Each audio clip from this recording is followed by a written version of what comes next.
Monster Hunter Wilds has just reached its 1-year anniversary, and also more recently, we received our final title update for Wilds, meaning that as far as content goes, everything's kind of set in stone at this point. So for today, I wanted to talk about my overall thoughts about Wilds, and specifically, how I really haven't been enjoying the time I have spent playing Wilds. So I'm not one to complain needlessly about things. I always like to be constructive. So for today, I do want to talk about some of the issues that I have with Wilds, but I also want to focus on how those things can be improved or get better in the Ultimate expansion so that it would be something I would enjoy playing. This video is going to be in a bit of a presentation style format, so I'll have some slides and stuff pop on the screen, but it's less so a visual thing and more so I can have some good notes and not just ramble about things. So, without any further ado, let's get into the presentation.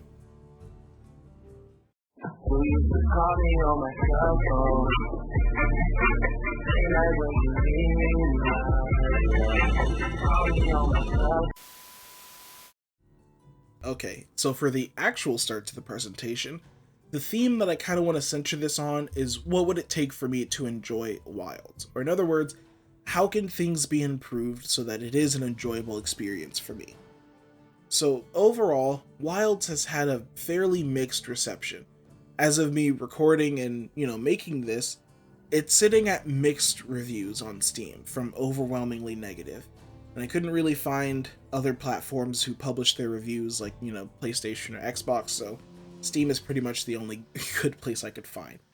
It previously was set to overwhelmingly negative, and it's been improved, and a lot of that has been with the performance. So right now it's sitting at mixed. And when I look online to see people talk about it, it is very mixed. There's a lot of strong feelings either way towards loving Wilds, hating Wilds, so it's kind of just all over the place as far as reception goes. So how I personally feel about Wilds, I find that I haven't really been enjoying the time I have spent. So I've only spent about 150 hours playing Wilds, and that is pretty much just me playing through the main story, the high rank story, and then playing for 1 or 2 days after each title update. So that's not a lot of time in the context of a Monster Hunter game. And I feel like I'm stuck in this cycle where I want to play Wilds, but every time I do, I feel frustrated or get discouraged by certain things, and then it ends up feeling like I'm forcing myself to play Wilds instead of actually wanting to play Wilds. So because of that, I've just stopped forcing myself and I've just been playing other games. I haven't really touched Wilds in a very long time. So again, as of me recording this, the last time I played Wilds was when GOG Mazios came out, the same day he came out, and I hunted him once and didn't enjoy it that much. So I did want to organize my topics for today into 5 overarching themes. So the first one is going to be the Gunlance. I really haven't enjoyed the state of Gunlance in Wilds, so I do want to talk about some of my frustrations with it. I also really haven't enjoyed the weapon and skill systems. There's been some pretty major changes made to them that I'm not the biggest fan of, so again, I want to talk about how I feel about those. I want to talk about the economy in Wilds, or in other words, just how much stuff costs, and specifically when it comes to like the point system that you use to upgrade or meld things, and the Ardean weapon system. And then everyone's favorite topic, I want to talk about the difficulty, and then I have a miscellaneous category. And this is pretty much just describing all of the little things that completely on their own would be viewed as nitpicking. But at least to me, it feels like these are a bunch of little things that just gradually add up to my frustration. And then it just, again, takes me back to that cycle I was in, where I just end up feeling frustrated with the game and I feel like I'm forcing myself to play it. So those are kind of the main things I want to talk about. So of course, because I am sharing my opinion on the internet, I have to put these legally mandated disclaimers. So the first one is that Monster Hunter means something different to everyone. So I know for a fact there are going to be people who love Wilds for the exact same reasons why I don't like Wild. And that's okay, there's nothing inherently wrong with that. I'm only speaking to my own personal experience with Wilds, and I just want to talk about how I feel about them. So if you like them, that's fine, there's nothing wrong with that. but I just hope that there's like a middle ground that can be found. Another thing is that I don't want to talk about the performance in this video. I think everyone can acknowledge the performance is just not where it needs to be for Wilds, and recently they have been updating and fixing things so that the performance isn't as bad as it was originally, but it still went from really bad to being okay, I guess, and that's not really a good place for the performance of a game like this to be in. But I also feel like the performance of Wilds is very much a red herring that kind of pulls you away from talking about other things because you're just focused on talking about the performance.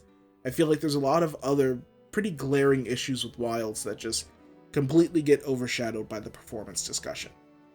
So the next thing I want to say is that my opinions of Wilds are largely based on the combat and the gameplay of Wilds specifically. Less so the world building, the vibe, the ecology, however you want to describe that. I know for Wilds, that is like the goal. Its main thing is to be the whole, living, breathing worlds type thing. And I don't hate that, but I know that, again, for me, that's not the main reason why I play Monster Hunter. But again, going back to that first point, I know that that's something a lot of people really want in a Monster Hunter game, and I think that's fine. But my focus is much more on the combat and the systems relating to combat, set building, things like that. And for my last point, I want to avoid making comparisons. So I do want to try to make them where it's appropriate, but it can very easily become one of these videos where it's just, oh, back in my day, the games were better. We had to prepare for hunts and, things like that. And I do very much believe in each game standing in on its own merit. So because of that, I'm going to avoid making comparisons between past games and Wilds unless there's like a direct, appropriate comparison that I can make to kind of illustrate the point. So again, my focus for this video is that I don't want to complain. I don't want to just say this is bad. I want to try to articulate why I think this is bad, and I want to focus on how things can improve. So instead of just saying things that I don't like in this huge list, I want to include how those things can be addressed or fixed or changed or supplemented in some way so that it would be an improved state. Alright, so now we're going to get into the first section of this video, which is the Gunlance. And this is probably going to be the longest section because I have a lot to say about the Gunlance. Overall, I think Wild's Gunlance is the best version of Gunlance we've had and the worst version of Gunlance we've had. So, some, things to kind of help split the difference. It's introduced a lot more people to playing Gunlance. It very much streamlined the different combos and actions that you can do with Gunlance, and it's also added a lot of features that Gunlance mains have wanted to be included in Gunlance. So all of those are the positive things it did. But at the same time, the balance of Gunlance in its overall state is just kind of all over the place. It introduces a new system that pretty much is just the same system but with a different name, and it has all the same problems as that. And then to me, one of the most important aspects of Gunlance is just missing in this version. So overall, you could very much relate Wild's Gunlance to Omnilance. So Omnilance refers to a mod that was featured in the Iceborne Community Edition mod that sought to unify all of the shelling types. So all three shelling types were combined into one Omni shell type that was able to utilize all the tools Gunlance had without needing to change the shelling type of the Gunlance.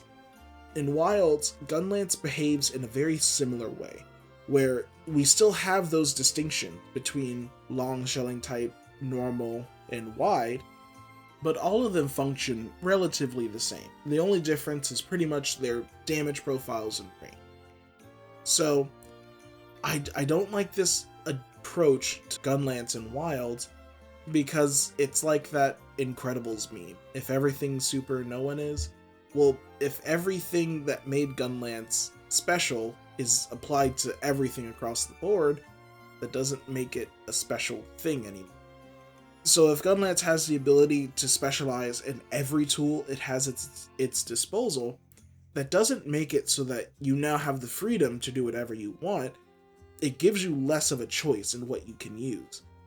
What made each shelling type special wasn't the fact that it could do everything, but it had specialties. It had certain things it excelled at, but then certain things it was weak at. And that's kind of the core thing to me that it feels like Wild's Gunlance is missing. Omnilance does unify the Gunlance shells, but that unity takes away what made Gunlance special, which is that, fundamentally speaking, Gunlance has always been 3 different weapons combined into one. The way you would play a normal Gunlance is never the same way you would play a wide Gunlance, except in Wilds, you played both of them exactly the same now. So now, I remember I said I am not going to make comparisons, and this is kind of an exception because this is a really bad comparison. But I do hope this kind of illustrates the point that I'm trying to go for. So let's take bowguns for example. Imagine, Capcom's goal was to unify bowguns. So the way they do this is by changing the way the standard ammo for bowguns work. So instead of having pierce ammo, normal ammo, and spread ammo, they decided to just give you normal ammo. But they changed the functionality of that ammo depending on the situation you're in. So if you're up close and, butting up against the monster, then now your shots become spread ammo. But then if you stay at a mid-range, it stays normal, and then if you go further back, it turns into piercing ammo. And then to compensate, they just dramatically pumped out the damage of all the ammo types so that it can compensate for the overall less ammo capacity. So, no doubt that would make bowguns stronger and more efficient, but would that be a good change? I don't really think it would, because it would remove the amount of depth that bowguns had, and the customization and the specialties that they had. In Wilds, they did very much the same thing with Gunlance, where now the only thing that your shelling type determines is just your damage profile. What attack you use does more damage compared to the rest, which on paper sounds fine, but in application, which, there's another point that I'll get into later, but it just means you're playing every Gunlance the exact same way, and you lose that depth that Gunlance used to have.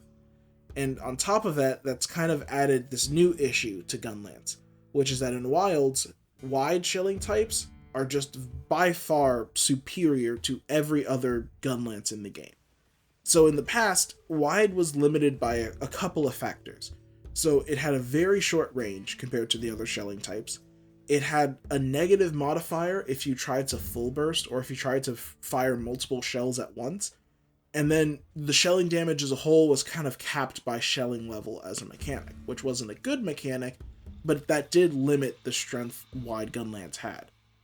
In Wilds, those things were removed by the huge mobility improvements that Wilds gave Gunlance. Now wide has a positive burst modifier, so if you use full burst, wormstick, full blast, you deal stronger damage to your already very strong shells. And then on top of that, shelling damage now scales with your raw attack. And if you know anything about wide Gunlances, you know that they often have the highest raw compared to the other Gunlance types. And then on top of that, they changed Wyvern's Fire so that now it specializes on wide and you have 2 charges of it now. They also changed how charge shells work, and they're much stronger on their own, but especially on wide. And they also build up the Wyvern's Fire gauge quite a lot, which means that you focus on charge spells, you can effectively spam Wyvern's Fire as much as you want.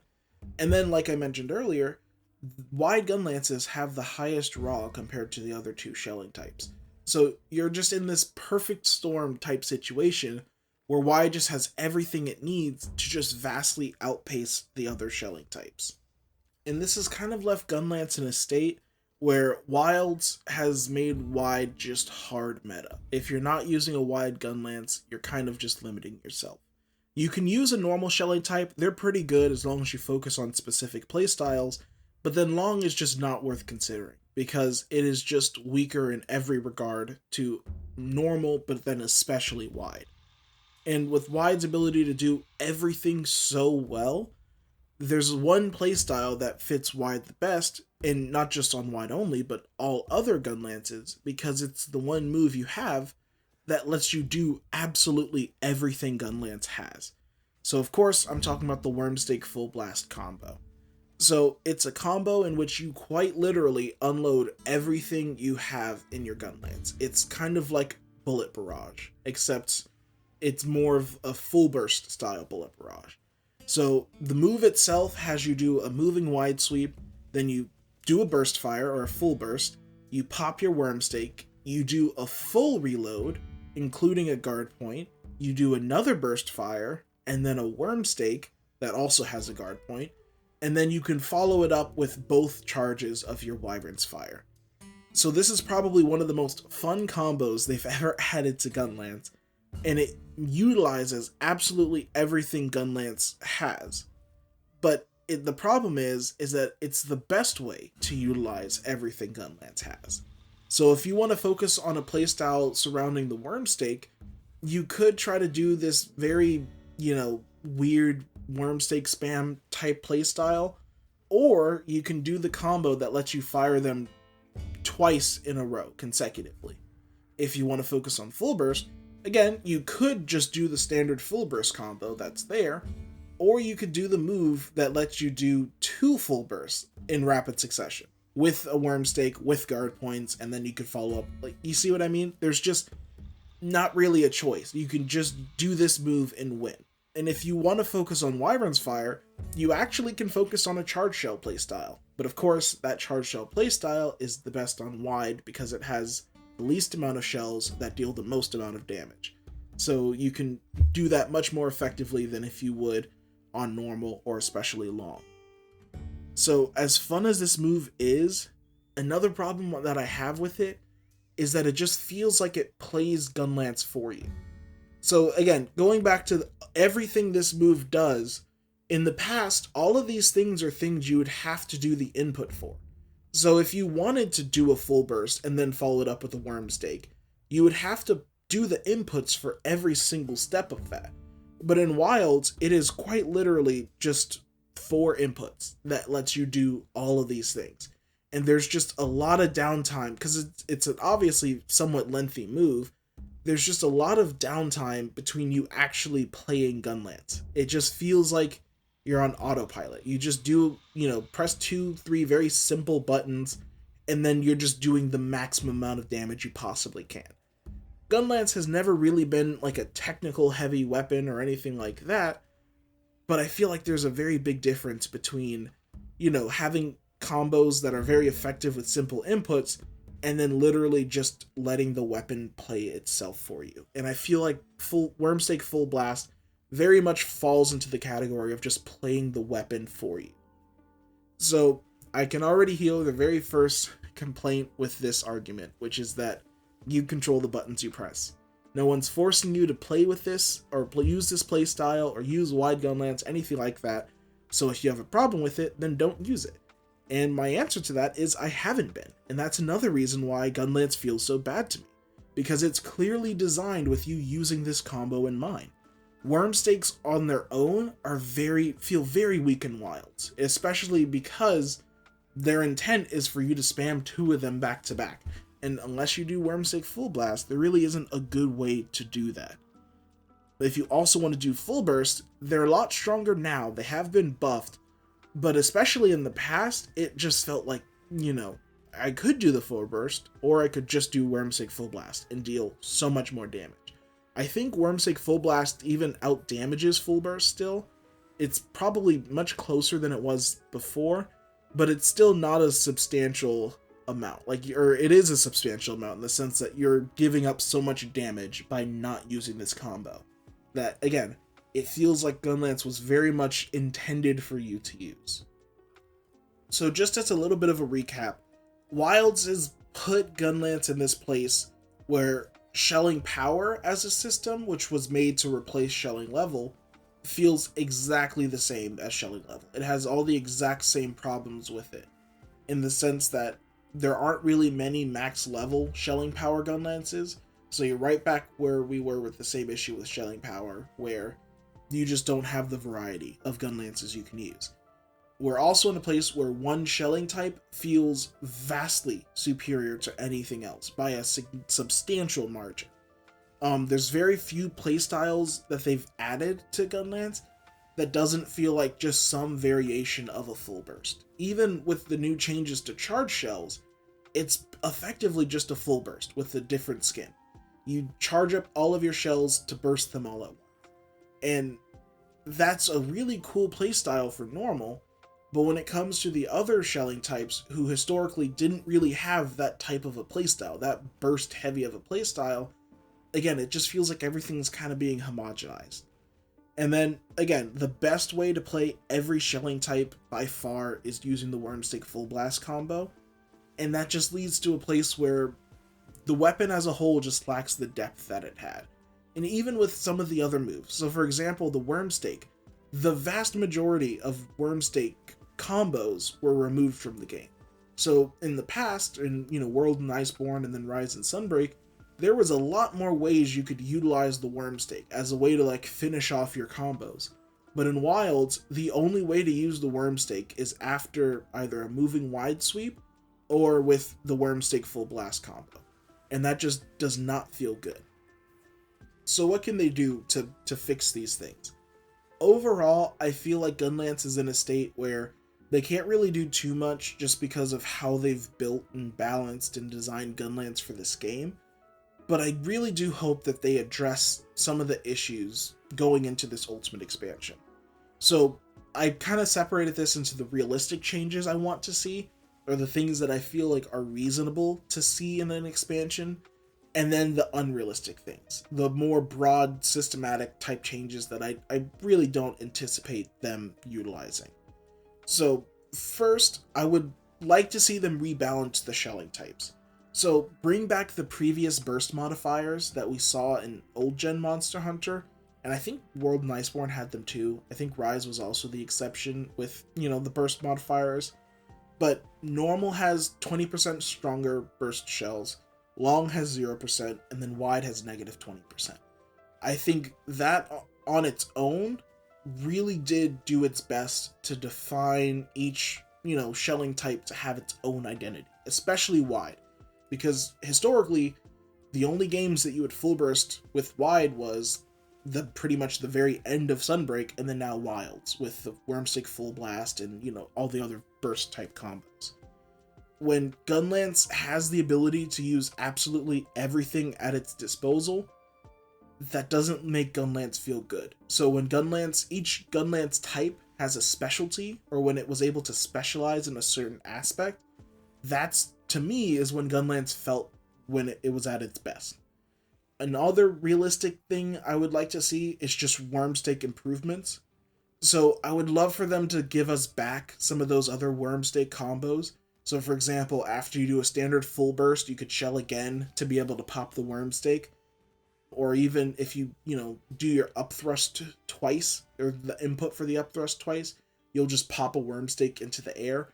One of the best changes Wilds made for the Wormstake was that anytime you use the Wormstake, it was a fast Wormstake, instead of the very slow animation it was previously. But the problem with that is, again, there's only 2 ways to use the Wormstake, and one of them is just the best and probably the only way you should ever consider using it. So now, for unrealistic changes, I want them to remove shelling power, just because it is the exact same system as shelling level, it just has a different name. So they already, in Wilds, implemented the idea that shelling damage scales with your raw attack. And I don't see them reversing that in Wilds, but I do think they should remove shelling power, because those effectively do the same thing. You can control the damage output of a shelling power strong or slightly strong Gunlance by how much damage it does. We can actually see they did this in Wild. They added the Crackling Corn Popper Gunlance, and it is pretty bad overall, just because of how low the raw attack is and how bad the sharpness is. Which the sharpness doesn't affect the shelling damage, but it does affect the melee part of the Gunlance. So there's some pretty niche situations where I think it is useful, but overall it just doesn't hit the same as, your good old reliable Garkveld, or even the Ardean Gunlances now. And then the second unrealistic thing that I'd like to see is I'd like to see Wormstake Full Blast behave differently depending on the shelling type that you use. So again, Wormsake Full Blast feels like a very good combo for normal Gunlances specifically, because it focuses on this hyper aggressive bursting type playstyle, which has always been normal specialty. But that the strength of that move and how powerful it is feels like it's overrid the identities of the other two shelling types of long and wide. So I feel like, as kind of like a compromise for that move, if you just changed how it worked if you were using a long gun lance or a wide gun lance that focused on their specialties, I think that would be much better. So for example, for long, you could have a different type of combo that less so focuses on bursting, but more so focuses on like using an empowered Wormstake or something like that. Or for example, for wide, it could be an empowered Wyvern's Fire, something like that, but something that focuses on the identities and the specialties of the other two shelling types, instead of just making everything some variation of a full burst. So overall, those are kind of my feelings towards Gunlance and Wilds. I don't anticipate a lot of these things changing, and looking online, I have seen there's a lot of people who really like how Gunlance feels, who are, legacy Gunlance mains who have played for a long time, and I've also seen people who kind of fall in the same camp as me who don't like it. So again, it's just a very weird thing, but like I said in the introduction, Wilds Gunlance to me feels like my biggest problem with Wilds as a game. Again, there's a lot of aspects of it that are fun, that are very interesting, and there are good changes that they have made to Gunlance, but then it feels like a lot of them just fall flat because of the overall balance of the game. So again, like I said earlier, to me, what always made Gunlance special was that they were 3 different weapons. You didn't play long the same way you played wide, and you didn't play wide the same way you played normal. And I know historically, long has always had a bit of an identity crisis. It's always been probably the weakest of the 3 as far as its, identity goes.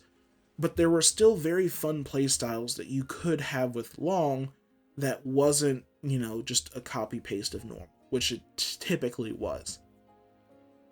But I really miss that depth that Gunlance has, and because that's not in Wilds, I've just significantly reduced my enjoyment in playing Wilds because of that.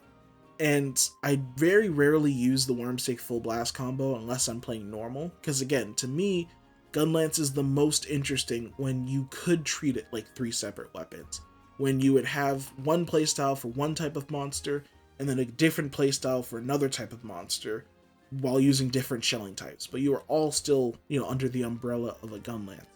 But in Wilds, that just doesn't feel like it's the case, and it just hasn't been holding my interest for nearly as long as previous entries have, where each Gunlance does have more of a solid identity.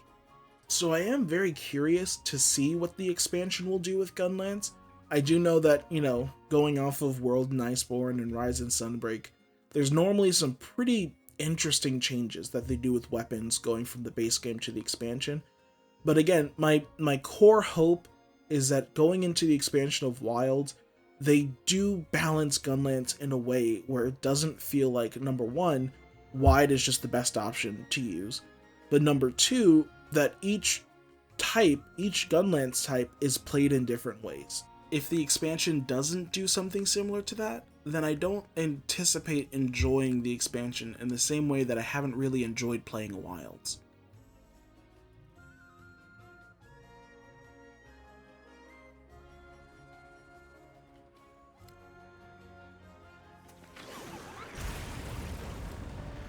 So the next section that I wanted to talk about with Wilds is the skill system. Overall, I'm not really enjoying how the skill system feels in Wilds, and these are kind of some overall points that I want to talk about. So overall, skills are just weaker than they were in previous games. They also separated the skills between weapon skills and armor skills, and then that just results in you both having skills that you just don't care about, but you have the space so you just put them on, while also not having enough room to have the skills you do want. And then I also don't like how every part of the skill system has some element of RNG involved to it. So getting the quest involves RNG, getting the reward or the reward you want involves RNG, and then that results in either getting RNG in the form of a talisman or RNG in the form of a decoration. So again, it feels like there's just way too much RNG involved in that process. So the first point I want to talk about is the skill potency. In a vacuum, this doesn't seem like a bad change, because they reduce the ceiling of skills while raising the floor, you could say, with how strong weapons are at base to compensate. However, what this results in is just me feeling fairly apathetic to the skill system because of how much work it requires to get very little return out of it. Especially, again, considering what you have to do to be able to make your build stronger and to optimize them further. And then for set bonus or weapon skills that do seem interesting, they either have very hyper-specific unlock conditions to be able to use them. So for example, one of them that comes to mind is Gravios' set bonus, which makes it so that the very first hit of damage you take, I think the skill says, while at full health, you receive like 35% damage resistance, which on paper sounds interesting, but in application it's just like, why don't you just get the 35% period for using Gravios armor? But again, it's just one of those things where it's either super conditional on the set bonus, or it's just something that you don't really care about, or it's just such a minor increase that it just doesn't matter. And then for that second one, it maybe could just be a Gunlance specific problem.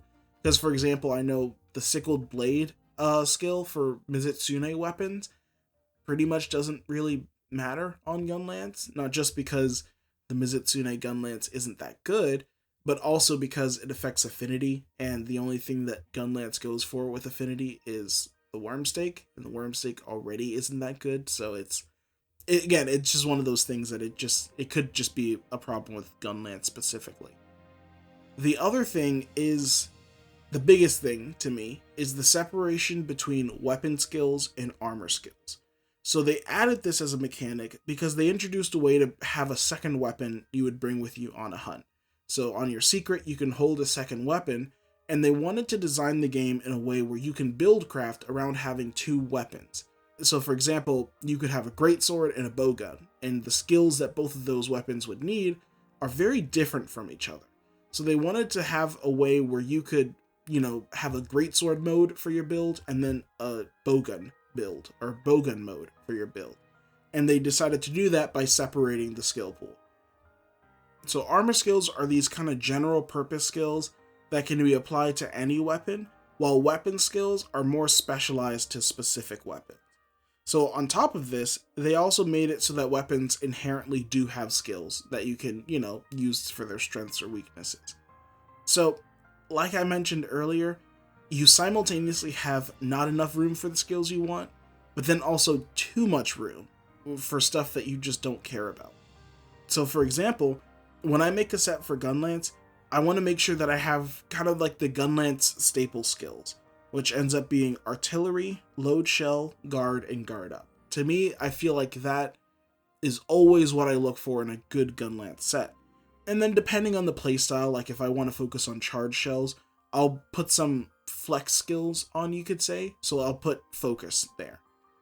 In Wilds, this configuration of skills is virtually impossible to get without either, again, engaging in some very RNG heavy mechanics with getting a really good RNG charm and then some really good RNG decorations, or you just don't have that. You can maybe try to use a specific Gunlance that has some of those skills already, but then again, you're sacrificing your damage output, which again could be a Gunlance specific problem.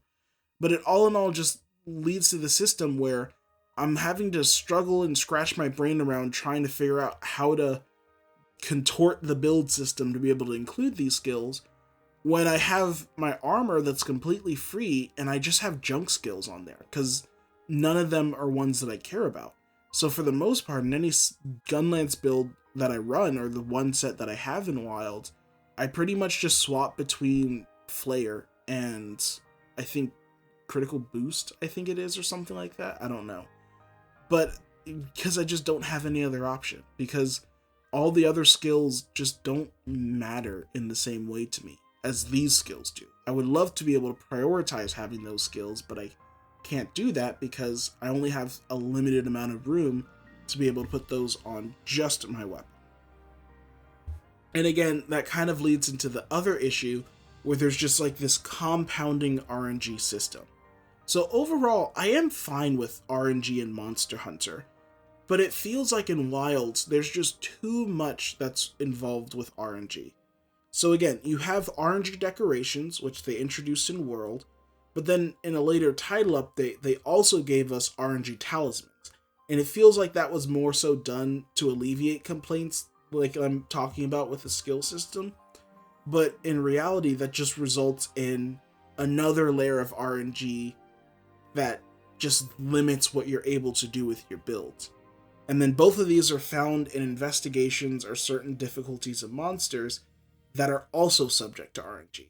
So if you go onto the map, there's a chance that the monster you're looking for with the rewards you're looking for just isn't there. So then you either have to just keep reloading the environment until he shows up, or something that I've done on multiple times is I'll just look at the forecast, I'll see, the monster I'm looking for is going to show up in 30 minutes or 40 minutes, and then I'll just leave the game on and do something else, because I don't want to just do menial work, or do pointless tasks in the meantime. And that's not really a good attitude to adopt in that situation. Like, sure, I could, hunt the monsters that are there, or try to go for other materials and stuff, but in those situations, that just happens so much more often than not that I'll just leave the game running and then go do something else. So then, on top of all of those RNG systems that are involved, even if you do get the absolutely perfect quest, the exact quest that you're looking for, with the exact rewards that you're looking for, and a good chance for you to get those, RNG charms and decorations that you want, you can only do that quest 3 times before it disappears into the aether. And then you have to farm for that quest again. And to me, it just creates this gameplay loop that's just not engaging. I just don't find it interesting to just effectively just roll slot machines as far as the combat, or not the combat, but the skill system goes. Because you just keep looking for a good quest that gives you the good rewards you want, and then you get everything, and half the time it's junk. But there's occasionally 1 or 2 good things, and you just do that infinitely. That's just not something that's really interesting to me. Again, I'm someone who much more prefers the combat of Monster Hunter, and I'm already suffering from not enjoying how Gunlance feels, and then on top of that, you introduce a system that doesn't really give you engaging combat, or anything in that regard that's interesting. So, what can change? Overall, again, like Gunlance, I don't think there's too much that they can change. I don't think they're just gonna start giving free loot and, that kind of stuff more so than they already have. But past that, first of all, I would really like them to remove the distinction between weapon skills and armor skills. Weapon swapping isn't really a good enough reason to, divide the skill system in half like that. And to be quite frank, if you do make a build that doesn't accommodate both of the weapons that you have, that really is a problem with your preparation.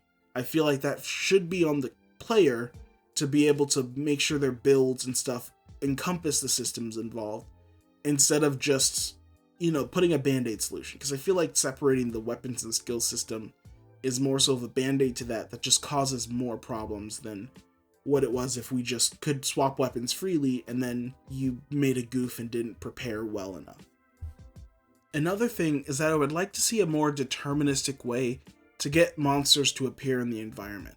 So I've often had this experience where I'll go to a specific map and I'll say, I want to fight Lagiacrus or something like that. And I go to the map or the Scarlet Forest and I look at the forecast and I look at the available monsters, and Lagiacrus just isn't there. So then I end up just keep reloading the inclemency or the plenty, the whatever, to hope that Lagiacrus shows up, and then eventually when it does, I look at the quest to see if it's what I need, and if it's not, then I just keep doing that. And I don't think that's a really fun way to play, or an interesting way to play, and I don't really think that goes with the intent of kind of go and smell the roses that Wilds has. So I would love to see them implement something like they did for the Guiding Lands, where you could have monster lores, where basically you just send out like a little endemic life that has a scent that attracts a Lagiacrus, or whatever monster you want to hunt. That way you can have a more deterministic way to decide, because if you sometimes you log in and you just want to hunt a certain monster, and in Wilds, that can be surprisingly difficult to do sometimes, especially because so much of Wilds is centered on the RNG systems that it basically means that you can't just do like the optional quests, or sometimes you can do the event quest, but it just depends on what the rewards for the event quest are, if it's the efficient way to do it, or if it's just better to just keep reloading the environment until the monster you want shows up. And then the last thing is that I would like to see more ways for quests to be customized, and then also for investigations to be permanent. So again, I really don't like the fact that investigations in Wilds only have 3 attempts, and they're just gone. Because then it just makes it so that I just keep saving the same monster as an investigation. So like I'll have 15 different Lagiacrus investigations because they all give good rewards, and I know that once I start grinding out Lagiacruses, I'll just burn through those super fast because, again, it doesn't take too long to hunt, and we only have 3 clears or 3 attempts to be able to do the quest, and then once you do, it's just gone. Another thing is that I would like, again, to see more quest customization, kind of in line with what they did with the Dashaguma. So I can't remember which update it was, but at one point, they made it so that, you could do a hunt that lets you hunt the Dashaguma and all of the, smaller ones that follow it around. The whole pack mechanic thing. Which is interesting, but that was the only quest like that they added. So like it would be interesting if you could do a quest that was like hunt a pack of Yin Kutkus, for example. Or, more varied quests like, for example, oh hey, this Ziwu showed up in a different environment. You should go hunt that. Like, again, more variations like that would be so much more interesting than what's relatively a small monster pool, or like a small pool of monsters, I should clarify, that can show up on a map, and you just basically just keep reloading the environment state until you get the monster that you want, or even like the combination, because sometimes they will do 2 monster quests, but most of the time it's the strong monster and then whatever's the weak monster of that map. So like if in the Scarlet Forest, it'll be something like, hunt a Rathalos and then a Congalala, or something like that. I think having much more interesting and varied random quests that show up, instead of just heavily relying on event quests to do that, would be much more interesting and engaging to me. So for our next topic, we're going to talk about the economy.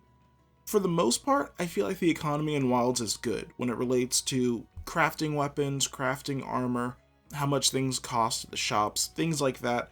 Overall, I feel like it's good. However, there's going to be 2 systems specifically that I feel like are very egregious with their cost. And that's going to be the upgrade point system and the Ardian system. So the upgrade point system feels like it is very inflated in Wilds. So as an example, it costs 15 heavy armor spheres to upgrade 1 piece of Rarity 8 armor to max. And then after you transcend it, that adds another 8 armor spheres to the total. Which means in total, you're spending about 23 heavy armor spheres to upgrade 1 piece of armor. Which is an insane amount, considering how in, most endgame quests, you're only getting like 2 to 3 heavy armor spheres per clear. And you need 23 to upgrade only 1 piece to max.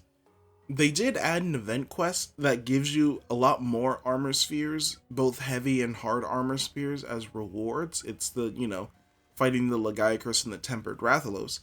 However, at most, I only saw 5 heavy armor spheres from that, which means, again, if you want to make 1 set, you have to do that quest at least 5 times.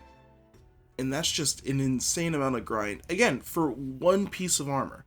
So there's already very little incentive to make many builds because of the, reduced skill potency and weapon skills and armor skills. Like, I'm already struggling to find a reason to make sets in the first place, but then adding on top of that the fact that once you do finally make a set that you're interested in, it costs so much to be able to upgrade that to a point where you can actually use that set when you're hunting endgame monsters like Omega and Gogmazios and other things.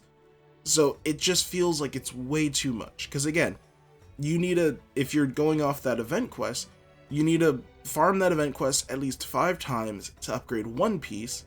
Your set has in total 5 pieces that can be upgraded and transcended. That's just a ton of farming for what you're getting, which is just a usable set. So the result of that is that I've just been running the same set since, I'm pretty sure since the game launched.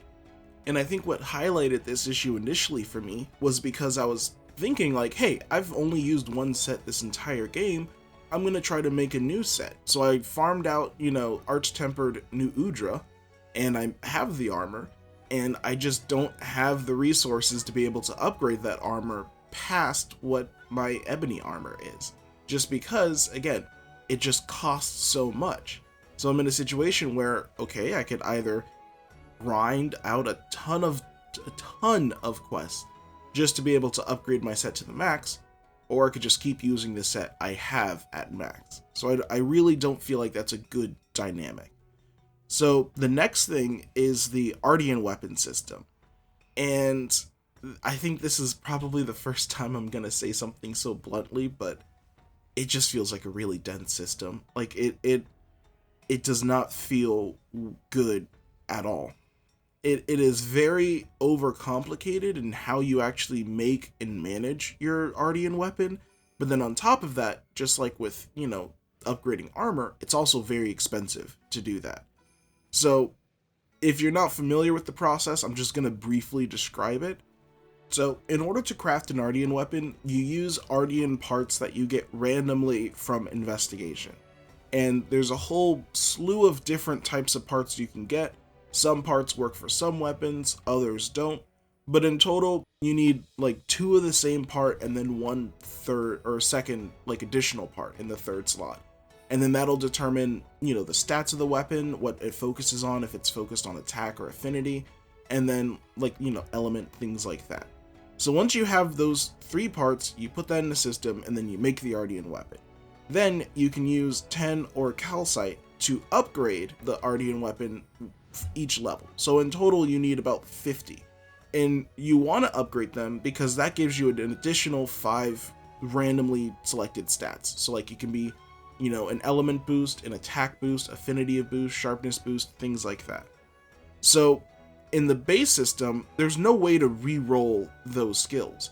So you spend the 50 or calcite, and then you see the random rolls you got, and then if you don't like them or if the rolls aren't good, you just scrap the entire weapon. So you can dismantle your Ardian weapon, and then the game will refund you the 50 or calcite. Making 1 or calcite requires 300 points worth of monster materials, for a total of 15,000 points to make 1 Ardian weapon. And yes, if you don't like that specific version, you can refund it, but you still need to put in that initial 15,000 points worth of monster materials. And then all of those different interactions, so each step of that process I described, is on a completely separate menu from the smithy. So you have one menu specifically to forge it, then you have another to upgrade it, then you have another to dismantle it. And there's just constant jumping around, going back and forth between these different menus to be able to make the Ardian weapon. And again, 15,000 monster points doesn't sound like a lot. Just as a point of reference, I think Arkveld, which is a good point of reference, on average, I want to say is 130 points or 120 points, something like that, for his materials. So you need to dump in quite a lot of resources to be able to make an Ardian weapon. Which, on paper, sounds fine because, at this point in the game, Ardian weapons are by far the strongest weapon.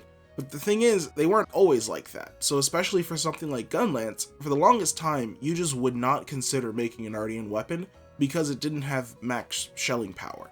Which is, goes back to previous issues with Gunlance, but it wasn't the best option in the game. It was pretty good, and I know for some weapons it was kind of in the same place where it wasn't the best, but it was still a good option, and it has good, decoration slots, so you can have more skills on it in total at the cost of not having like inherent, weapon skills. But again, it was so expensive for what you got. And then again, now it's in a better place, and more recently with Title Update 4, they expanded the system with the Gogma Ardian system. They introduced this new aspect, and they did try to fix some of the problems that were there. The biggest thing is that you can actually re-roll those 5 bonuses that you would randomly get without having to dismantle the weapon. So you can re-roll them for 20 Auroure Calcite in total, but that 20 is not refundable. So that means at this point, you're spending 6,000 points to re-roll, plus an additional 15,000 points you needed to make that to begin with. Because remember, you only got the 50 Auroure Calcite back when you dismantled the weapon. But since you're re-rolling it, you're sinking in even more points in there. So it is expensive. It is still very expensive.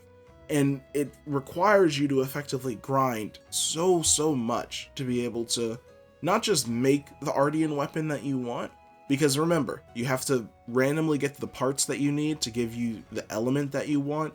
You have to, farm out the monster materials at the same time or even separately just to make the Auroure Calcite that you need to upgrade and forge everything. In which I should say, it's not just Auroure Calcite, there are other melding materials, but by far Auroure Calcite is the most efficient one, because the rest of them just give very little points, and you're just much better off using that without it being even more inflated than it already is. So now these are some specific problems with the Gunlance side of the Ardian system.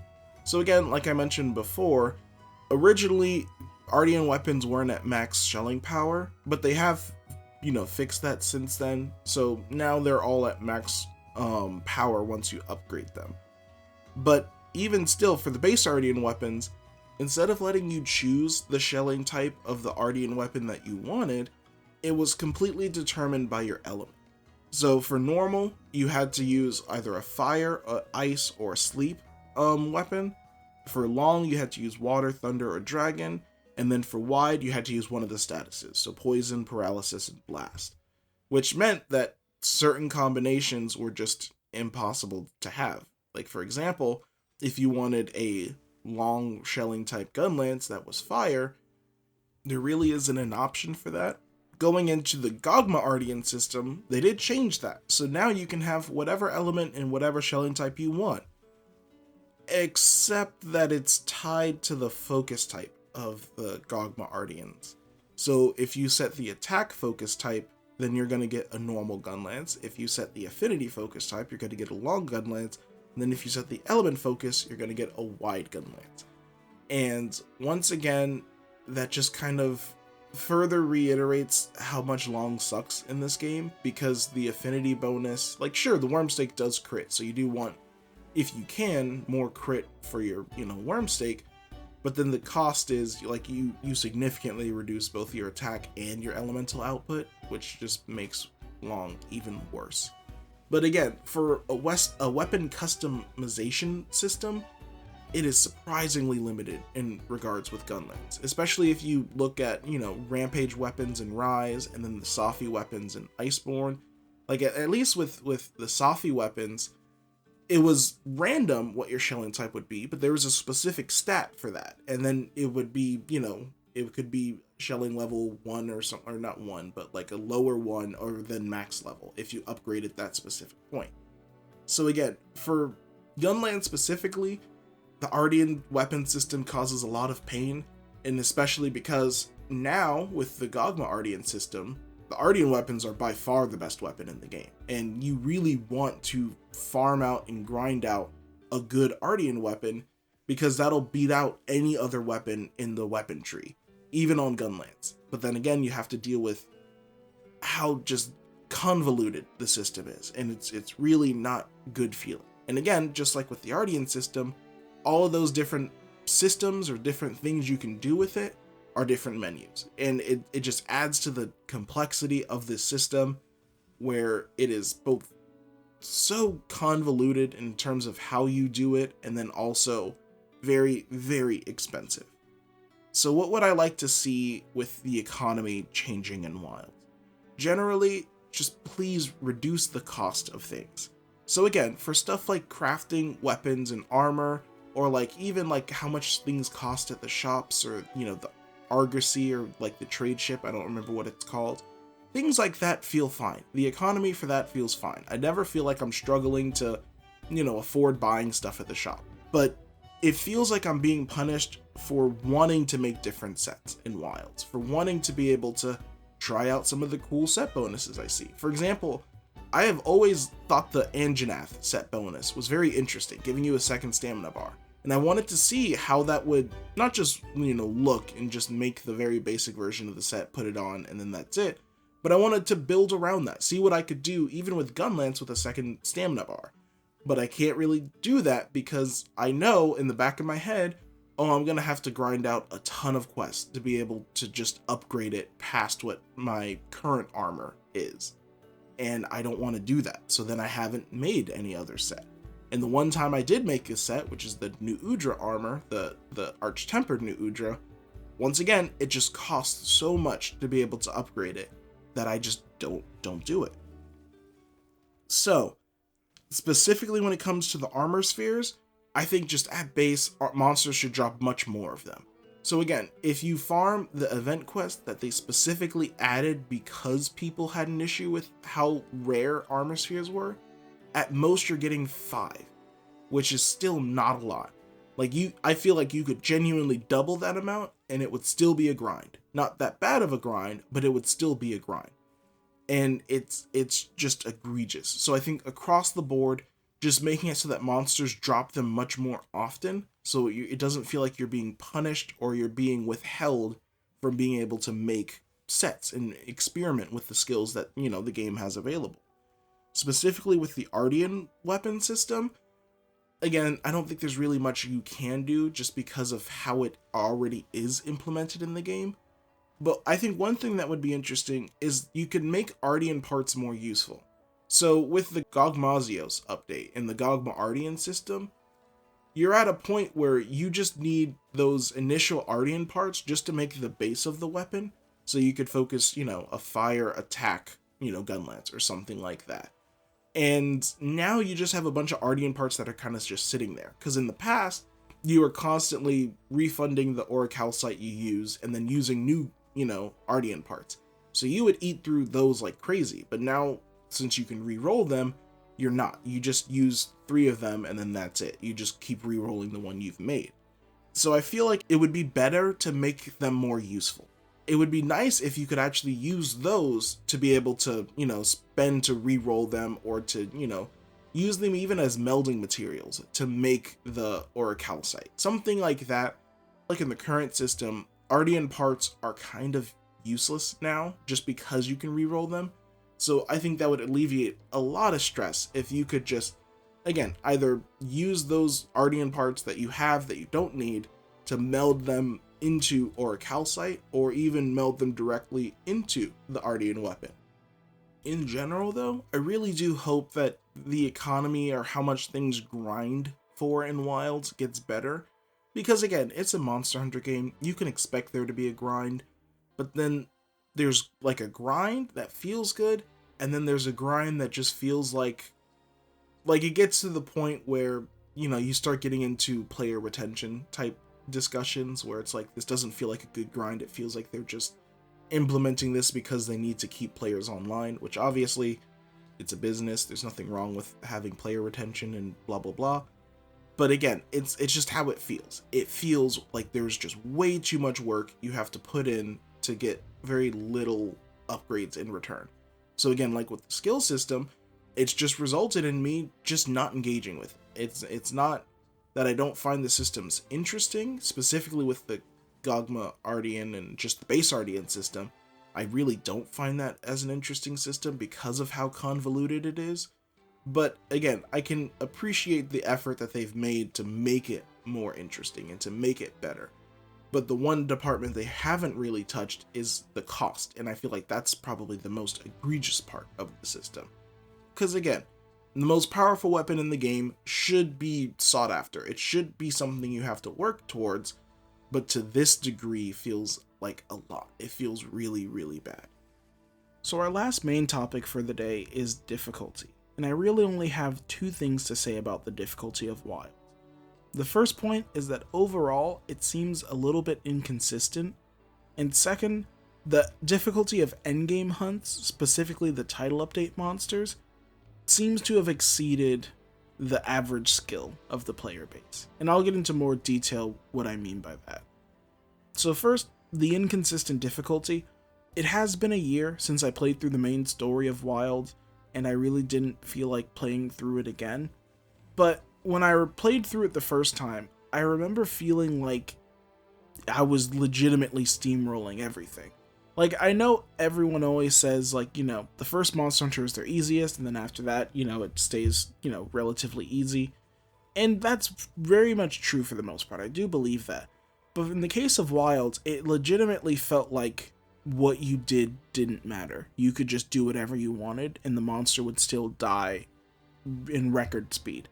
So because of that, it just felt like you just legitimately steamrolled the monster. Even when you would have very sloppy hunts, where like you make a lot of mistakes, you're not really playing good, you would still clear with a good time. That's kind of how I gauge it, personally, for my difficulty. And I know that in base Wilds, when I was playing through the story, there were times where I was playing very sloppily. I was not managing my resources well, I was not, waiting for opportunities to hit. I was just attacking and then getting hit and then getting up because it doesn't matter and just keep attacking. And it felt like that all the way up until, I think, like Gore Magala. Gore Magala was the first monster in the story who I remember I did have to actually lock in. Like, I had to just, the whole sit forward in a chair kind of thing. Like, that legitimately is what it felt like. And the title updates did a good job increasing the overall difficulty of Wilds. So I feel like the title updates started bringing things closer to what I would have expected the difficulty of Wilds to be at base. But I feel like in some regards, with some monsters, they crept it too far. So you went from basically just steamrolling the main story and like the high rank story and everything with like no hesitation. Then Mizitsune especially felt like a decent step up to like what I would expect for the difficulty of Wilds to end up. But then past Mizitsune, it just like ramped up exponentially. And then you have like a lot of these very difficult quests, and they just kept getting more difficult and difficult and difficult, to the point where it just felt like a wild disparity between, the type of monsters that I'm hunting right now in the end game of Wilds compared to the type of monsters I hunted at the end of the high rank story. Like, it just, and obviously, like, you want that progression, you want the monsters to get harder as you get better and better stuff. But again, I'm more talking about the degree. It felt like you went from one extreme of difficulty to the other, like just complete wide swing. So again, I'm not opposed to that type of difficulty increase, but it just felt very jarring. It felt very jarring, and that kind of gets into the second point where I felt like that was reflected in the multiplayer experience. So this wide swing resulted in this large period of time, which from what I remember, it was especially Title Update 1 and Title Update 2, where multiplayer was just not playable. You could not go into multiplayer because it was like a 90% chance someone would triple cart and the quest would fail. And I know there's the whole argument of like, well, it's up to the people who are playing multiplayer to make sure their gear is up to snuff and, they have the abilities to handle the monster and everything like that. And I agree, that is absolutely the case. But at the same time, when you have such a wide margin of failure, like that was a substantial amount.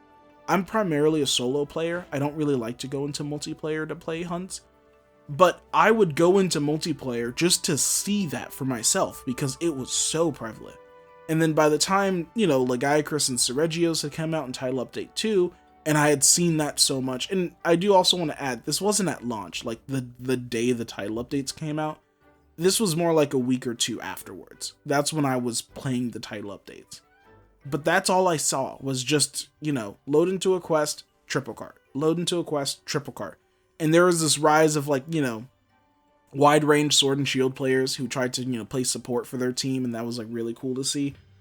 But it still kind of highlights the issue that, it was just everyone was experiencing that same thing where everyone was just, there would be, and it wasn't always the one person who would triple cart, just collectively as the team, you would triple cart.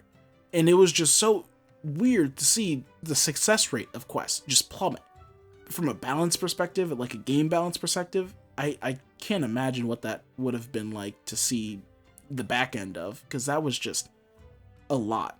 And it got to the point where when, Omega came out in Title Update 3, I had no desire to even attempt that in multiplayer. Because I was like, if I join these multiplayer SOSs and it's almost a 90% chance that it'll be a triple cart and fail and you're just wasting your time, why would I even try Omega? It requires perfection from you almost. There is very, very little room for you to make a mistake.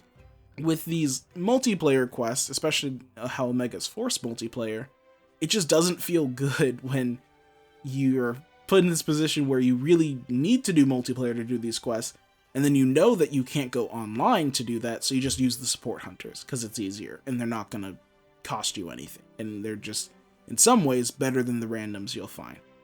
So overall, there's not really much that can change about that. I do know that more than likely at this point, a lot of the people who got filtered by these monsters probably didn't make it to the point where they could get to Omega and Gogmazios and things like that. But I still feel like the game shouldn't put players in a position where something like that can happen, where you just have mass failure rates across the board. Because to me, that kind of highlights that the game didn't really prepare its players well. Because again, it set the expectation that the game would be easy in the story and the high rank thing. So you didn't really have to exert yourself. You didn't really have to try to beat these quests. And then all of a sudden you crank up the difficulty. Now you do, and it's just a jarring thing. The people didn't expect it, or the player base didn't expect it.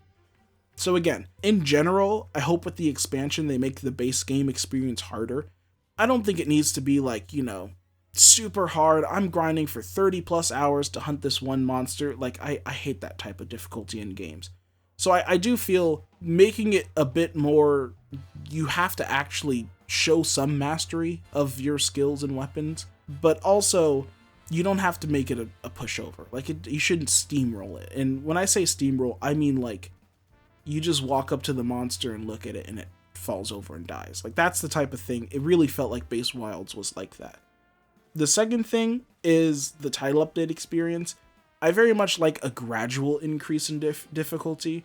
So one way to illustrate that is I really liked how the anomaly system was handled, where there weren't huge power jumps and spikes with each level, but as you progressed through anomaly ranks and you got further into it, you gradually saw the HP and the attack modifiers and all those things gradually scale up. And it got to the point where if you fought an anomaly rank 1 monster to an anomaly rank 300 or even a special investigation, there was a world of difference, but you didn't really feel that world of difference because you were working your way up with that. So I don't expect difficulty for the base campaign story kind of thing to be like that, as gradual as that. It normally does have little bits of bursts and spikes and things, but I feel again, much more of a gradual increase of difficulty is something that personally I prefer more than just, everything steamrolled, and then there's just this giant spike wall. And then you have to spend however long it takes to grind out whatever you need or whatever resources you need to farm to kind of cheese that spike, and then everything you just steamroll it and then hit another. I've never liked that approach to it. Overall though, again, the difficulty has always been a mixed topic with Monster Hunter fans because there's a lot of different viewpoints and expectation towards it, but those are the 2 points that I really want to hone in on. Again, the base campaign experience shouldn't be a pushover, but I don't think it needs to be necessarily uber difficult. But then title updates, I think those provide the opportunity where you can lean into the difficulty without just, all right, we're going to take your HR1 behind and put it against Electrion. Like, that's, sometimes it does feel like that, and I feel like that's something that should be avoided. The real last topic that I want to talk about today are just all the little tiny miscellaneous things that, again, on their own are very small, inconsequential, and they could even be viewed as nitpicks. But when you just hit them back to back to back, it just adds to that, again, that frustration that I have. So the first one has to do with the title updates. Overall, I thought the title updates were good. A lot of the sentiment surrounding them is that they were quality over quantity. So in other words, we got relatively few monsters added with the title updates, but all of them are very high quality monsters, or very high quality in their additions and things like that. I also really did like all the side quest, like mini stories that they did, where instead of just, having an NPC say, hey, can you kill this monster for me? And then that was it. There was like a little bit of a narrative that followed. So I did enjoy that as well. However, it's hard to shake the feeling that specifically for title updates 1 and 2, that they were just supposed to be in the game at launch and then were just held back to be finished in title updates. And while that on its own isn't inherently bad, it kind of just sucks, because that obviously does affect what we end up getting. And again, I think it contributes to a lot of things like that difficulty variation that I was talking about. But when it comes to title updates 3 and 4, those felt more title update like, where it wasn't stuff that you were expecting base game. It felt like it was additional content. But more than any of that stuff, I feel like the real area the title updates were kind of lacking was with monster variations. So in Wilds, they gave us 2 variation, and I don't mean monster variants, that's something you generally expect to see in the expansion. I mean like the variations. So I'm specifically talking about frenzied monsters and guardian monsters. I felt like the title update was a very good opportunity to expand on those systems, because generally that's what we see in title updates.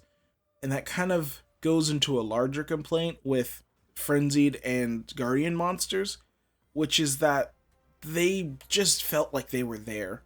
Like, they didn't really feel impactful, and especially, well, really for both of them, it just really gave me the impression that they were there for the shock value. Like, the shock value of, like, in the high rank story, it's like, oh wait, is this a frenzied monster? This means Gore is here. Gore confirmed, like, like that. Or for the guardian monsters, the shock value is like, what? They're synthetic? They're not real? That's great. Like, it's that type of shock. And then once that shock was there and it had its time, and then that, brought us to Zoshia and everything, and then the game was like, okay, cool, and then threw it away. So I hope, at the very least, maybe the expansion will do something more with them. But I'll talk about this in a different section, but I felt like they were just very underutilized, and I didn't really expect them, in the sense that, like, I didn't have, like, a hard expectation, like, oh, they absolutely need to do this, but I was just a little bit disappointed that we just saw nothing with frenzied and then, guardian monsters, especially in the guardian department, because I think guardian monsters are so cool, just mechanically and, all of that.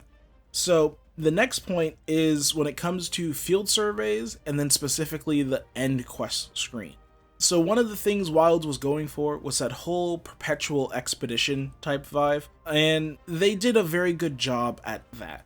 But one of the things that comes with that is if you're hunting monsters back to back to back, and every time you hunt a monster, or every time you start attacking a monster, it initiates a hunt on its own, that hunt has the end screen.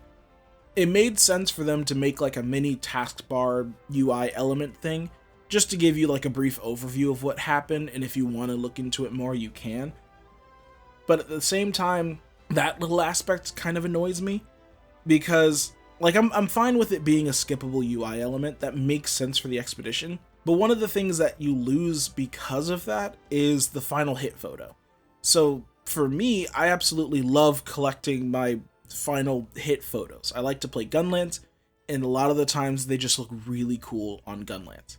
So I like saving those photos, but I hate being in situations where I'm doing a hunt and I get the final blow on a monster, and I know it's gonna look good, and I know it's gonna look really cool, and then I remember I'm in a field survey, and there's no, like, it's not gonna exist. That won't exist anymore, and that's really frustrating. Also, as a little addition to this, I do want to say with the Akuma armor set, the collaboration with Akuma was really cool, but I hate that Akuma defaults all of the end photo screens to just him walking away.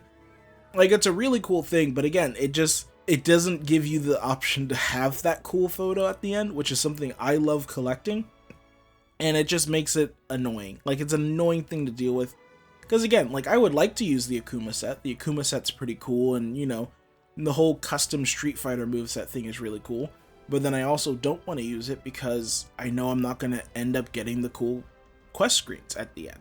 So it's just one of those, again, little bit of a nitpick thing, but I really hope that's something they fix or address, or I can get some confirmation if I'm the only person in the world who cares about those.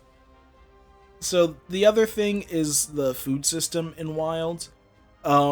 Generally speaking, the food system, I like how they implemented it, where it's not just, you know, you go to a chef, you select your items, and then you eat it, and then that's it.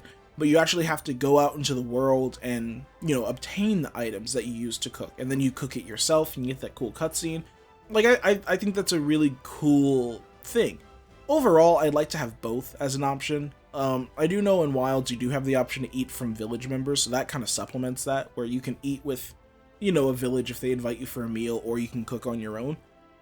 But the little tiny nitpick that comes with this is actually obtaining the items that you use to cook, because in Wilds they made it kind of, not convoluted, but it's a bit difficult. So I was actually debating if I should put this in the economy section that I had, but obtaining the food items for Wilds just feels off, because you get them through trading. So instead of like physically gathering them in the world, you gather rare resources for each map, and then you go to that map's trader, and then more often than not, they'll be able to trade certain food items for that.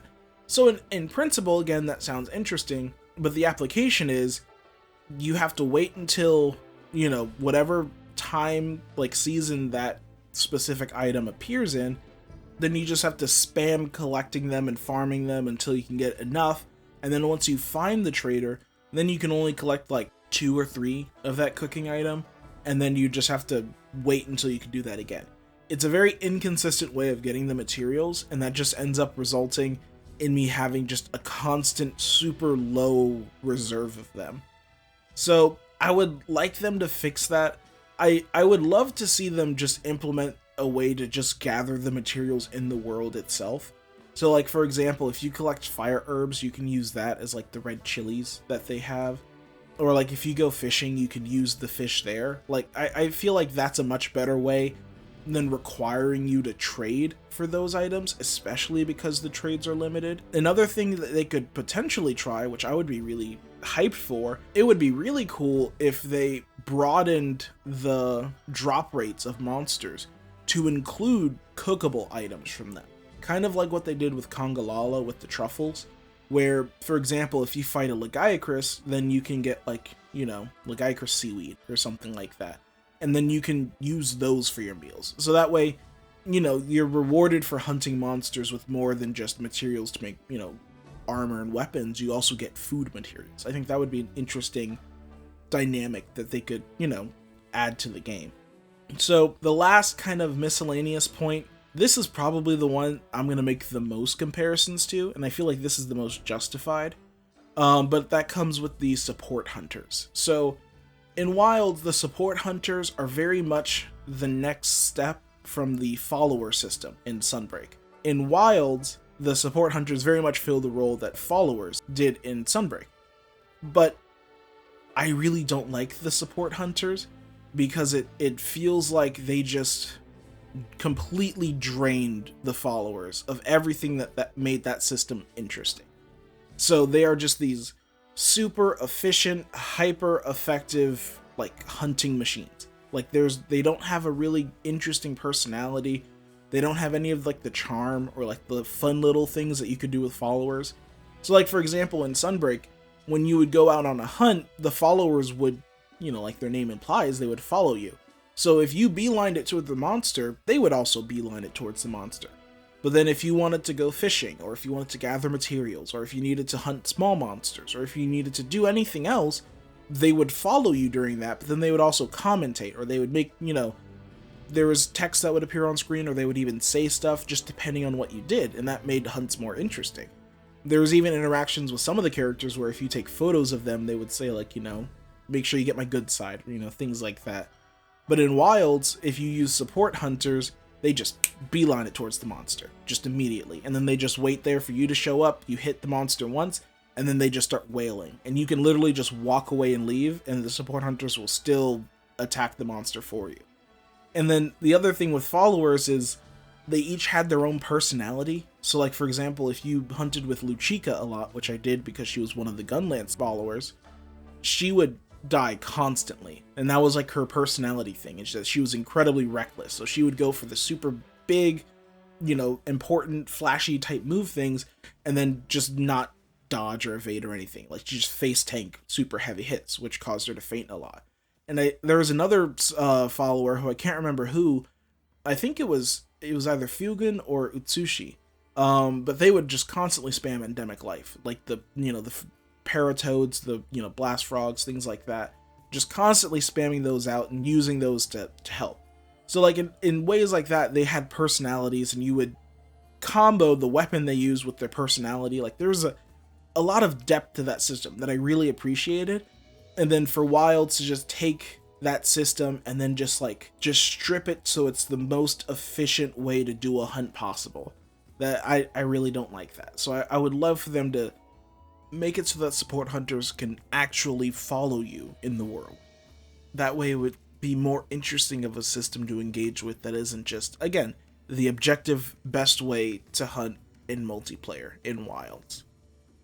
So before I get into the real conclusion of this video, I did want to kind of just interject here in editing and just talk about some of the things that I genuinely enjoy about Wilds, because I feel like I focus on a lot of negative things there, and while I did try to, say how things can get better, it still feels negative, like an overall negative focused video.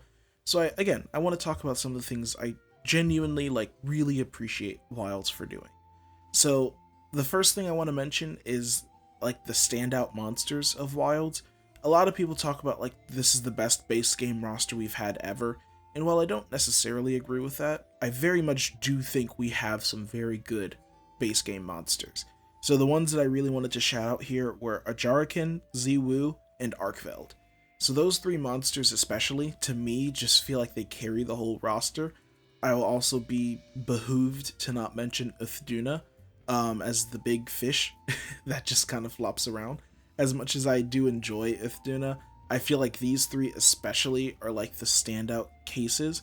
Ajarakan is pretty much just Vol'jang, but in the mainline series, and it's this very, energetic, pumped up type fanged beast, kind of like Rajang, but I think I like how the anger is handled more with Ajarakan.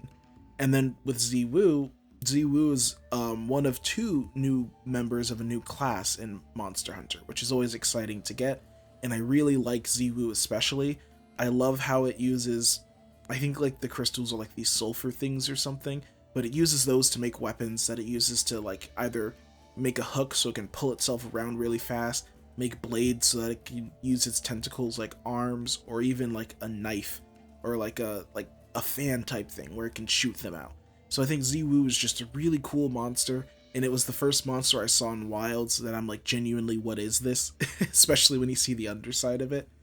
And then for Arkveld, I don't think Arkveld is the best flagship we've ever had, but I absolutely put Arkveld up above Magnamalo. I think personally my favorite is still probably either Valstrax or Malzeno, but Arkveld is up there. Arkveld is really cool, and especially with Gunlance, even though I'm not the biggest fan of how Gunlance feels in Wilds, I can't deny that Arkveld is a perfect combo to go with Gunlance in Wilds. They just, everything about that combination just goes so well, and Arkveld is one of the few things about Gunlance in Wilds that I really do like being able to hunt Arkveld and every one of his attacks perfectly times up with your guard points and your perfect guards, and it leaves him just perfectly vulnerable enough where you can counterattack and everything. I also want to shout out Lagiacrus. Lagiacrus in this version is definitely well worth the wait. Lagiacrus feels like such a cool monster on its own, but then the underwater section that they added, which isn't full underwater combat, but it's like this slinger burst type section, and I thought that was really well handled. I like how that the hunt kind of builds up to that point, and then you get in the underwater part, and you do the DPS check, and for once I actually enjoyed that DPS check. Generally I don't like those type of things, but I feel like, again, overall they handled Lagiacrus really well. And then you either get nuked if you didn't meet it, or you get this huge topple afterwards that you can do even more damage. So I really like how they handled it. It is really cool. I really like how they handled him. My one super tiny complaint about Lagiacrus is that I just miss his delayed projectiles. So if you fought him at old gen, he would shoot out lightning balls that would sit on the ground for a second and then arc in a random direction. I missed that part, but I can understand that they kind of shifted away from that for the more realism part, which is, whatever. But I do miss that chain type thing. But other than that, like, Lagiacrus is just like probably, with those other couple monsters that I shouted out, like one of the best, like endgame hunt type things. He's just so cool. To add to this list of monsters that I'm kind of oogling over, I think overall Omega was a really cool hunt. Again, I didn't like the forced multiplayer aspect. Even though we have support hunters, I still would like to be able to solo this monster on my own, and you can't really do that without being overwhelmed, because like, you need the roles, you need someone to draw aggro, you need someone who can deal damage and like deal with the certain mechanics he has.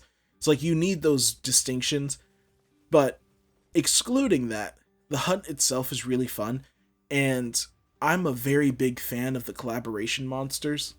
I know some people don't like them because, they say, oh, I like Monster Hunter, I don't want to play Final Fantasy, and I understand that. I don't think that's not a valid thing to say, but for me personally, I like seeing when things blend like this, or like when two very well-established franchises decide to kind of blend and play each other's game, in the sense of like, the Monster Hunter team tries to make something Final Fantasy, and then the Final Fantasy team tries to make something Monster Hunter.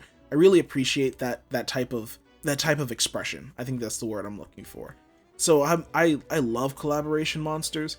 I was scared in World and Iceborne because, well, specifically with Iceborne, we didn't get any collaboration monsters because we only had Leshen, Ancient Leshen, and then Behemoth and Extremith in Base World. And while they did say certain things about that they would have handled differently and that they didn't like how, again, the hardest monsters in Base World weren't Monster Hunter monsters, but I'm glad that they have done a collaboration like that since with Omega, and even like the Nursilla Shadow Clone, whatever he's called. But I really enjoyed that. I really hope this means we'll see more collaborations like this, because at least for me, that's one of my favorite things. I love seeing collaboration monsters. I love seeing things from other things that I'm interested in being adapted in the Monster Hunter frame. I think that's such a cool thing. So I enjoyed Omega, minus the multiplayer stuff, minus like the weird difficulty scaling, although I think in Omega's case it was kind of warranted. But I would love to see more things like that. The last monster related thing I want to mention are the Guardian monsters. And I know I talked about it a little bit earlier, how I was kind of disappointed in it felt like they were just there for the shock value. And I do stand by that, but I feel like overall, they absolutely nailed every other aspect about them. Even that shock was very well done and very well, carried on. I just wish they would have done something more after that with them. But just, the whole aesthetic or design that they have of like the base monster, but they look corrupted in some way that isn't just like your basic, they're glowing or they have like parts on them or, they're shiny, whatever. But like, I thought that was really cool. And then outside of the lore implications of like, they're fake monsters or just goop things and, they don't need to eat, like, all that kind of stuff. I thought that was really cool and, very well handled. But even mechanically, I think they're really cool. How some attacks will just create these Wilk clusters all over the place, and then when they do their elemental attacks, which are presented as these huge, like, damaging things, then all of a sudden all the Wilksters charges up like these capacitors and just explode. So like I thought that was a really cool thing and a really cool mechanic in the game, and I really like how they were handled. So going into the expansion, I'm on my knees begging Capcom to give us more Guardian monsters, because I think out of all of the definitely not variants in air quotes monsters, Guardians are like by far the best. Like, you know, I love how they work mechanically, and I'd love to see more monsters incorporate, I don't want to say randomness, but a little bit of randomness like that in their hunt, where it's not fully predictable how their attacks are going to interact with the environment around them. I thought that was such a cool thing that they did for them. Another thing I thought was pretty cool was being able to choose your handler. So in one of the title updates, I can't remember which one, they gave you the choice to swap between Alma and Eric as your, you know, main quest handler. And there's not really a reason they needed to do that. Like, there wasn't, like, no one asked for it, but like it was truly a surprise. Like, I didn't hear that wasn't a request I heard a lot of. It was just they decided to do that, and I was like, oh wow, that's actually really cool, because we've never had the ability to change our quest handler. It's just kind of the character given. In hindsight, it kind of makes sense given what happened with, you know, the handler and World with the Sirius handler in that whole debacle, and people wanted one or the other. So it makes sense that they would give some customization there. But again, I thought it was really cool to be able not just to swap and like it's basically the same thing just with a different skin, but like Eric behaves differently when he's your handler, and you get different voice lines and everything like that. So again, I thought that was a really cool thing that Wilds did. Now, focus on the combat side of things. I really like focus mode. Again, I mentioned this earlier, but I'm not the biggest fan of the state of Gunlance as a whole. But even despite my feelings there, I can very much say that focus mode smooths over a lot of the rough issues that I have with Gunlance. In the sense that, you know, it allows you to aim your moves better, so especially with something like the Worm Stake, it's much more precise. In World and Iceborne and the Rise and Sunbreak, even all like the Worm Stake focus playstyles were much more like directional specific. Like, you had to make sure that you looked in the direction the monster was going to be when you used your Worm Stake. So in Wilds, focus mode makes it so that you can, you know, if the monster sidesteps really quickly, instead of just wasting the Worm Stake or missing, you can quickly adjust to where the monster now is. I really like that as a mechanic. I thought that was cool. And then the last thing I want to say, overall, I very much appreciate how the Monster Hunter team has handled the reaction towards Wilds. So again, like I mentioned in the beginning, overall it's a very mixed bag. There's lots of complaining on both sides and lots of arguments on both sides, and it was kind of just all over the place. And like I can't give them credit for releasing the game in the way that it was, but I absolutely can give them credit for how much work they put in to making it enjoyable. So after it was released, you know, we got the whole section of the website dedicated to direct player feedback. I think they're called like guild reports or something like that. But basically it is just like the most basic, this is the complaint, this is how we're fixing it. And there's like 30 something of them. Like, there's an insane amount, and it keeps growing. They keep adding more. Some of the things are like, okay, this should have just been there to begin with. Other things aren't. But overall, again, I very much appreciate, it's very apparent they made the effort to do this. They made the effort to go out of their way to address how the community felt. And I think that speaks volumes to the type of developers that are making this game. Because, you know, in recent years, and the lack of Monster Hunter that I have been playing, I've been playing other games and being reminded of the state of the video game industry. But I just appreciate this little respite in the Monster Hunter community, where even though, again, Wilds wasn't the game that it felt lacking in certain ways. It wasn't the game that I thought it was going to be. It was cracked out to be. But even despite all of that, I still feel confident in putting my trust in the team to be able to, even if, at least to me personally, even if they don't make the right decision, to know, to acknowledge when they don't make the right decision, or to acknowledge when they make something that goes against how the players feel, and then being willing to adjust to that and doing what they can to fix that. I think, again, that speaks volume to the type of developers who are working on the game, And more importantly, it reassures me, and it makes me overall have a better opinion about Wilds than I think I would initially have had. So that's pretty much everything I have to say about Wild. I do have a couple other things here and there, but overall I don't think they're that important enough to mention. All of these things that I've said kind of build up to one cruxed question. Do I think Wilds is a bad game? And to be very blunt with my answer, no, I do not think Wilds is a bad game. And there's two reasons why I think that.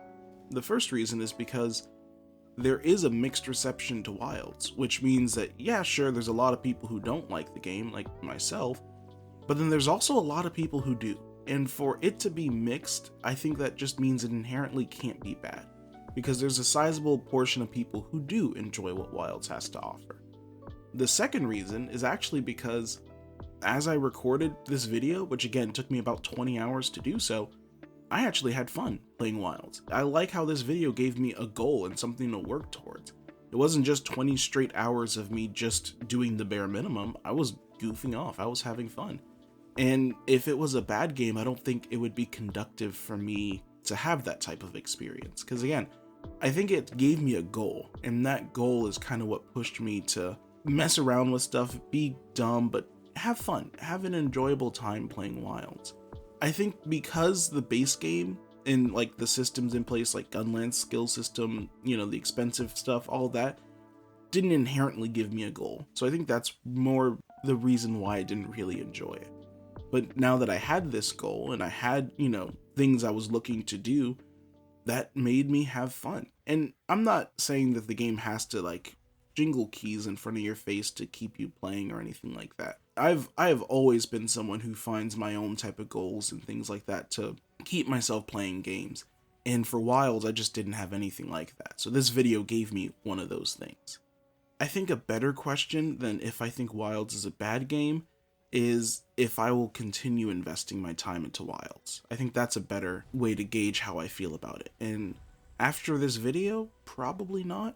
The next major content that's going to come out for Wilds is the expansion, and I've been really mulling that over, and I don't really have much confidence that the expansion is going to do much to fix certain things that I don't like about Wilds. I obviously have the hope that it will, but my expectations are set to kind of more of the same. I don't anticipate that. Now, I know expansions always do drastically shake up the game, and that's something I am looking forward to seeing how the expansion does. But if it's not substantial, at least in regards to the points that I've mentioned here, I really don't think I'm gonna invest much in the expansion at all. Or I don't even think I'm gonna play the expansion unless it really substantially changes things. And I really hate that type of feeling, but I feel like for myself it's warranted, because, you know, Wilds at base was like, what, $70, $80, something like that, and the expansion probably is gonna be like 30 to 40, hopefully, unless they also raise the price for that. And I don't feel like spending that kind of money for something that I feel kind of about. I don't think that's smart. I do hope Wilds gets better. I do hope it becomes something that I'm interested in the future.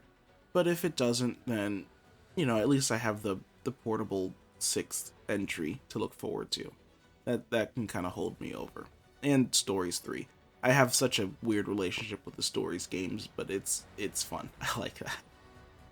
But anyway, if you've gotten this far, truly thank you. I know I ramble a lot, and I know I probably didn't really convey my thoughts well.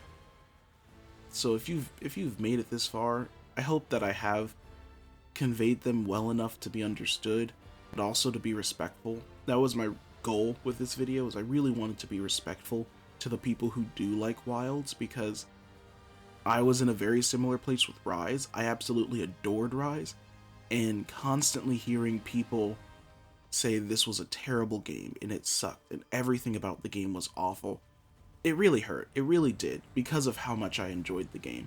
So I hope that I didn't invoke that feeling into anyone else. That is my ultimate goal with this video, is to be direct with my feedback, to be, you know, specific with how I feel about Wilds, but I don't want anyone else to feel that way. So I hope I truly was respectful, and I did I did do my best to do that. So again, thank you for watching. I would love to see more discussions about some of these points in you know, reflecting that respectful commentary type vibe.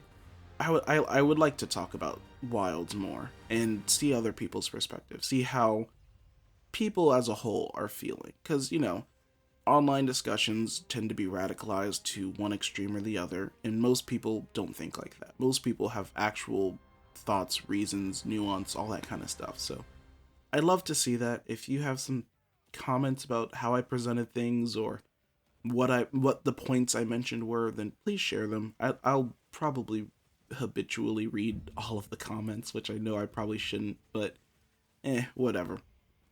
So once again, thank you. I won't hold up any more of your time because I think this video is like already an hour 15 minutes. So thank you again, and I hope you have a good day.